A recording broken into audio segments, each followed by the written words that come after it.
بسم اللہ الرحمن الرحیم۔ السلام علیکم ورحمۃ اللہ وبرکاتہ۔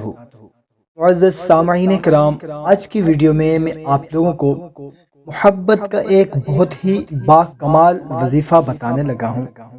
اس وظیفہ کے کرنے سے آپ کو کسی کو کچھ کھلانے کی ضرورت ہے اور نہ پلانے کی ضرورت ہے۔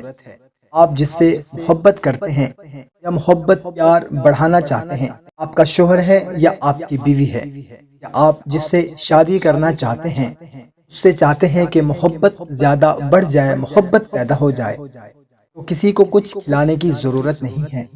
آپ نے کرنا یہ ہے کہ جمعۃ المبارک کے دن صبح فجر سے لے کر شام کو مغرب سے پہلے پہلے تک کسی اکیلی جگہ پر بیٹھ جانا ہے اور اول و آخر 11 مرتبہ درود ابراہیمی پڑھنا ہے، اور درمیان میں آپ نے صرف 3 مرتبہ سورہ مریم پڑھ کر اس کا تصور کر کے پھونک مار دینی ہے۔ انشاءاللہ عز و جل اس کے دل میں بے پناہ محبت پیدا ہو جائے گی۔ مگر جائز مقصد کے لیے اس کو کرنا ہے، ناجائز مقصد کے لیے ہرگز نہیں کرنا۔ اجازت کے لیے کومنٹ سیکشن میں اپنا نام ضرور لکھنا ہے۔ ہمیں اجازت، ملتے ہیں ایک نئی ویڈیو میں، اپنا خیال رکھنا، اللہ حافظ۔